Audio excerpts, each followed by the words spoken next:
This is the most overlooked part of setting up and maintaining your short-term rental. It's safety. Safety isn't sexy, but it sure can put you out of business and fast if you don't prioritize it. Lucky you, in today's video, we are going to walk through the essential safety steps that each and every host needs to take before welcoming their first guest. And also, don't count yourself out. You're already welcoming guests. These are for your future guests. And we brought in someone really special. He is the world's leading expert in short-term rental safety, and he's going to help us out today. Hi, I'm Sarah Karakayan. And I'm Annette Grant. And together we are Thanks for visiting. We've been hosting for well over a decade, welcomed tens of thousands of guests, and earned thousands of 5-star reviews. Our portfolio continues to bring in over $1.5 million year over year, and supported not only by the industry's leading brands, but also some of the biggest media outlets. And we're here to help you with your furnished rental. Justin Ford is a globally recognized expert in short-term rental safety. Justin has shared his expertise on every continent. Has been named a top 20 short-term rental consultant, developed award-winning safety programs, and even appeared on Good Morning America, consulted for the Today Show, and he's the author of the safety manual for our entire industry. It doesn't stop there. He has received the Pioneer Award from the short-term rentals in 2025. He's credited with saving over 50 lives, preventing countless injuries, and he is the most frequently featured guest on short-term rental industry podcasts, including our own. Yes. So in other words, he is the person you want teaching you on how to set up your property for safety.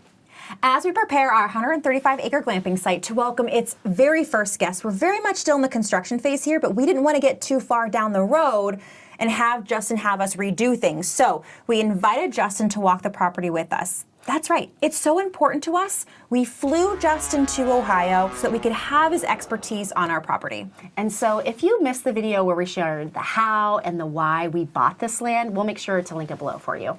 So today we're going to share the essential steps every host should follow to safely set up a new property. Whether you're running a glamping site, a cabin, or a downtown condo, and everything in between, these steps apply to you. So let's jump into it as we take you on site to see exactly how Justin guided us through each step.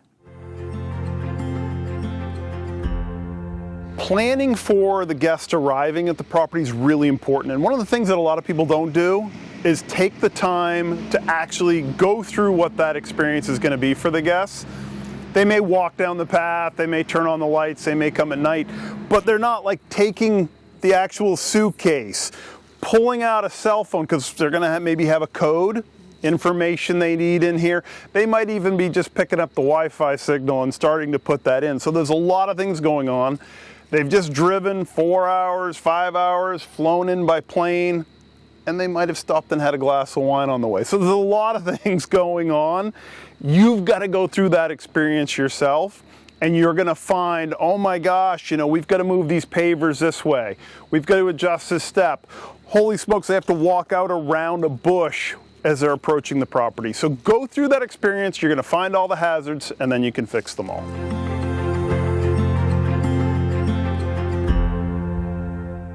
Let's talk about the hot tub, because there's a lot we need to think about. First, we got to think about the placement. If we're going to have it near an edge, we want to make sure we have some gap, because people are going to get hot and they sit up on the edge and they can fall out. Slippery. It gets slippery. They've probably been having some alcohol, which I don't want them to do. So we got to make sure that's set. Okay. Next, we got to make sure that they can get into the hot tub okay. And there's two obstructions for that. One is the cover. A lot of people are using these soft covers. They get waterlogged, they get heavy, they're difficult to open, wind, so we got to plan for that. I'd really like to see a hard cover or a cover that's much easier for them to use. Done. Okay. Next, we got to make sure they can get in and out okay. I'm 6'5". I need a handrail. I'm getting old. I need to be able to get up and over. They can twist in. They're not expensive. Let's get a handrail in there. Okay. We want to make sure we have an emergency shutoff. Follow your local electric codes. Make sure that's all set up properly. Is that a button or a flip? It's a button or a switch. Most of the time in a residential setting, you're going to have it as a switch. Okay. You want to make sure you've got a sign. Signs are very important to make sure that people understand that there are risks of going in there. And then lastly, Think about the experience from the guest getting from the rental property into the hot tub. Where are they going to hang up their towels, their robe? Is it difficult to get to that? Is there a hazard in the way? Is there good lighting? Because they might come out here for the sunset. Now it's gotten dark. How can they see to come back into the property? So think about your whole layout and pathway. Okay. Lithium batteries, and I'm not just talking about like this drill lithium battery. I'm talking e-bikes, scooters, the cars, the EVs, boot heaters. There are so many different types of products that the guests are bringing into the rental properties that have lithium batteries in them. Lithium battery fires have become such a huge problem. The National Fire Protection Association dedicated a focus on them for 2025. Big issue. One of the things that we see in short-term rentals where lithium battery fires are such a huge problem are the guests forget the charger cords. You've done it. I did it today. I forgot my charger cord coming here for my cell phone. So what do? We go down to Walmart, we go to Target, we go and we buy an aftermarket charger cord. The manufacturers of all these products say don't do that. On top of that, these get damaged. They get dropped. The bikes are banging on the back of the vehicle on a bike rack while they're coming here for 8 hours on bumpy roads.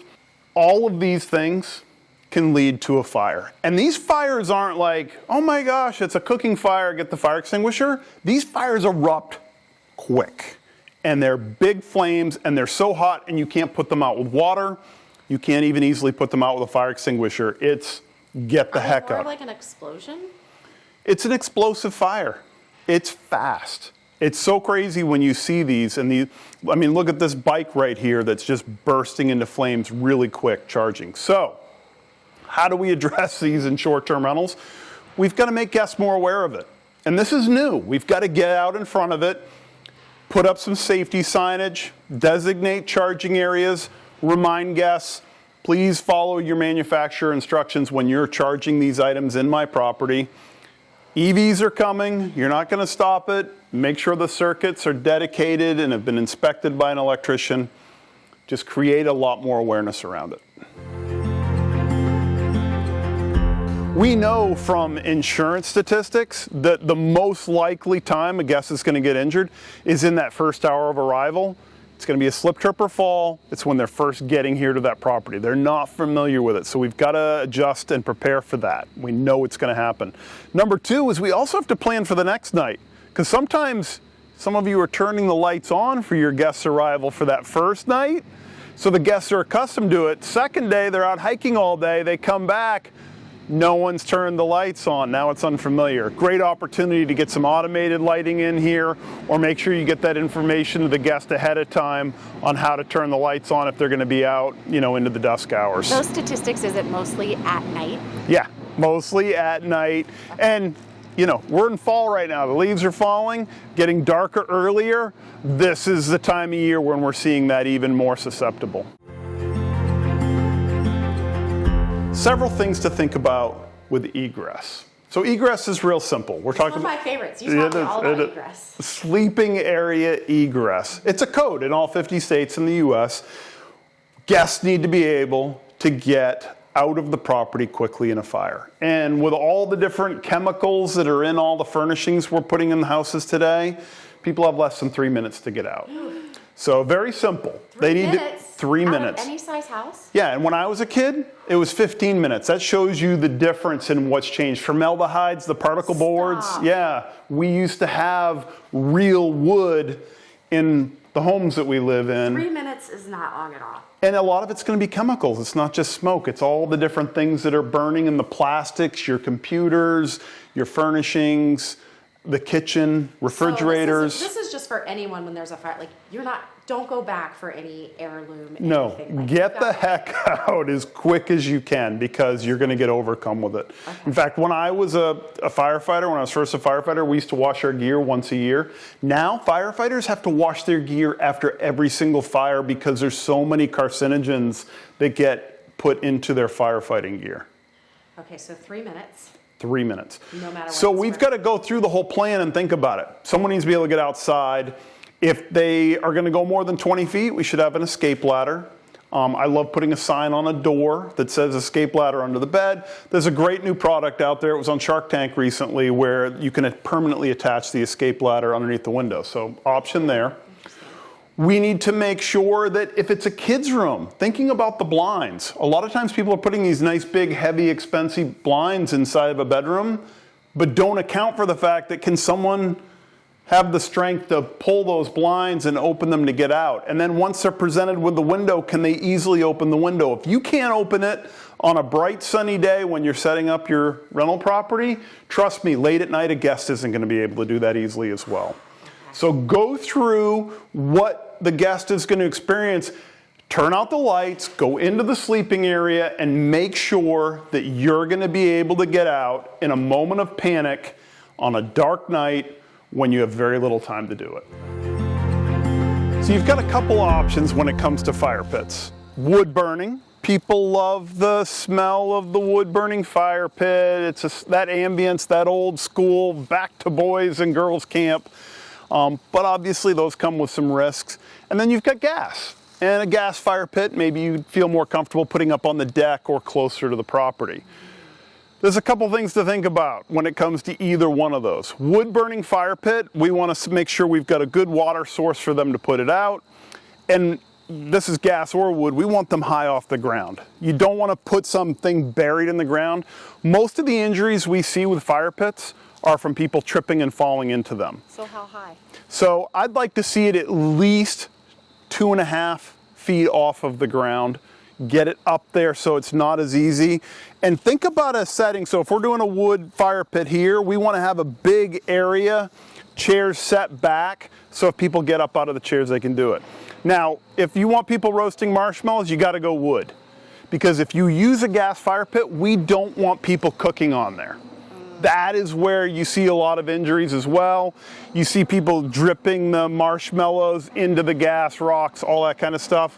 Not a good idea. So if your intent is to offer that and have that as amenity, wood burning is going to be what you're going to want to do. Quick and easy. They just want to come out here. They might only use a fire pit for half an hour in the evening, and then they're going to go back in and use the hot tub or relax. Then gas is going to be your best thing to do. Again, you want to get a fire pit that's very easy to operate because of that reason. Do your research, find one that's quick, easy, turn on and off. Not one of these big like hotel style ones that you've got to wait for a minute and then there's a huge eruption of gas. It's got to be easy. It's got to be permanently set up so they can't move it. And make sure you follow all of the manufacturer instructions when it's installed. So where are you going to put the grill? Thinking like right here, Justin. Right here over in the corner? Yeah. Okay, so we got a couple good things going on. We don't have anything overhead, number one. Number two, we're more than 10 feet away from any combustibles. This is metal. A couple things I want to think about with a grill is this is a good location. I really like these commercial style post grills. Much easier to operate. They're going to last a really long time. Okay. Just a couple settings that are on there. Easy to turn the gas off and on and off. But one of the things that I think it's important is if you're going to hard plumb the gas to a grill like this, you want to put a timer on it. 1 minute, 1 hour timer, because the guests will leave them on. They forget. Yeah, I do this. Sometimes I'll be cooking and it gets really messy and I'm like, I'll just burn stuff off, and I go in and then 3 hours later you come out and oh my gosh, the grill's still on. So timer is really important to have on a grill when it's hard connected. If it's not, obviously the tank's going to run empty after a little bit of time as well. Because if we had one on wheels, they could... They can wheel and move it around. When you've got it on a post, it's secured where it needs to be, and that works even if you put it off the deck as well. Make sure we've got the right tools. It's really hard. People come up to me all the time. They're like, why do they still sell the toothbrush style grill bristle brush? I don't know why they still sell it, but they shouldn't, because those bristles come off, they get on there. You want to have the right tools presented to the guests to clean it with. And lastly, and most importantly, is give them good instructions on how to operate the grill. It's so easy. You guys are good at this. Just record a video. This is how you operate my grill, and link it to a QR code, stick it right on the side of the grill. Then they understand how to operate it, how to secure it, how to clean it, everything that you want done. So ladies, I want to show you, they advertise it and I agree, the first real change in fire detection in over 60 years. It's called iDetect. Now, in the oil rig, oil drilling industry, other big commercial industry, for a long time they've had flame detectors. They're super expensive. This is the first time one's come out that's affordable. I have this now in my garage, in my basement. I want to see these in all short-term rental garages, basements. This is not a smoke alarm. It doesn't detect a gas. It detects flame. So really simple. It has a bracket that's magnetic. You're going to screw this bracket up in your garage. You can put it on the wall in the corner. Follow the manufacturer instructions. Has a couple batteries, and it links to an app. So it's going to notify you. Okay. So this, imagine, is in my garage now. Annette, you got cigarettes? No? But you do have some matches. So let's see what you got here.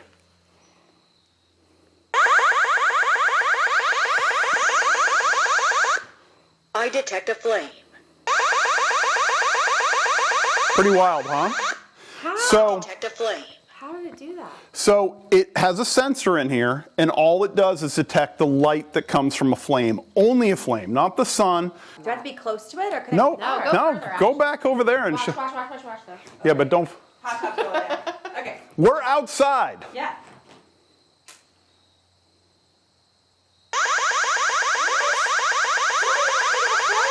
Yeah. I detect a flame. So now, right now, I'm getting a notification on my phone that there's a flame. Think about this. That's so cool. Should there ever be a flame in your short-term rental garage? If you've got a gas hot water heater, maybe, but you don't want to aim this. There shouldn't. If I'm getting that kind of notification, this isn't like a smoke alarm where you're going, oh, I wonder if the gas... Yeah, so you're going to call. When I get a notification that there's a flame in my garage, I'm immediately calling 911. Now, if it turns out it's because a guest was smoking, were the guests supposed to be smoking in the garage? No. No, absolutely not. So now they've just got a really good warning from the fire department. They're not supposed to do that. But with lithium battery fires on the rise, this is a great tool to have there. I might put this in a kid's room. I was going to say, can you put them in bedrooms? You can put them in bedrooms. Exactly. You just can't put this anywhere where there is a flame. So if there's a gas fireplace or a gas stove, fire pit, get this, they're around $100. $100. This is the hottest new safety thing out there. I hope people start putting these, especially in their garages, basements, anywhere in their short-term rental where there should not be a flame. And even put it in your own garage, at your own home. Yeah. Protect yourself. So awesome new tool.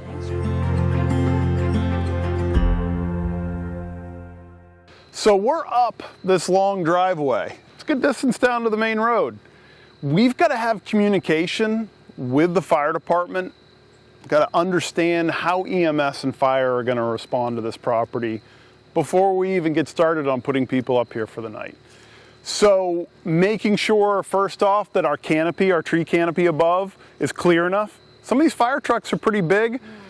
Because we're remote and we're on well, that first fire truck that's going to come up here is going to have a couple thousand gallons of water in it. It's a big truck. Can your driveway support it? Can it fit up here? Because you want to knock that fire down right away. And if someone does get injured up here, can an ambulance get up here? These are things we've got to have a talk about. Go down, and you'll be surprised when you meet with the fire chief or someone at the fire department and have this conversation. If they haven't thought about this yet, you're now getting them thinking about it too, which is a good thing. So, and it creates that community support that you're going to have from them that, wow, these guys up here are going to care about their guests. It's good all the way around. Annette and I are very lucky with what we do, sharing short-term rental education, host stories, and getting to meet Justin years and years ago. He has been an instrumental part in shaping our knowledge around the International Building Code and short-term rental safety specifically. But we know that we can always learn more, and getting someone like Justin to be on site with us so that we can share with you those important reminders, and we're always learning new things with Justin, it really helps us be better short-term rental operators. And we want to let you know, safety is not a checklist that you just rush through. It really is a foundation for everything else in your hosting business. We say it, how you do anything is how you do everything. Guests assume your property is safe. your guests probably aren't showing up like looking for all the safety elements, right? It's our responsibility as hosts to make sure that's true long before their arrival. And we know some hosts, and Justin recommends this, is that safety can sell. All right, point out the fact that you've prioritized safety and let them know all the steps that you've taken to ensure their safety as well as a comfortable stay. So safety steps are how you create a safe environment. You're going to prevent injuries and also, most importantly, protect your business and the guests staying in your home. If you can't get enough of this short-term rental safety content, you want a deep dive on short-term rental safety, we will link Justin's resources and trainings below. And if you want more behind the scenes update as we are building out our glamping property, make sure you are subscribed and let us know in the comments what safety element are you going to implement or improve in your property today. Like now, today. Safety first, design second. That is the rule. With that, I am Sarah Karakayan. I'm Annette Grant, and together we are. Thanks for visiting.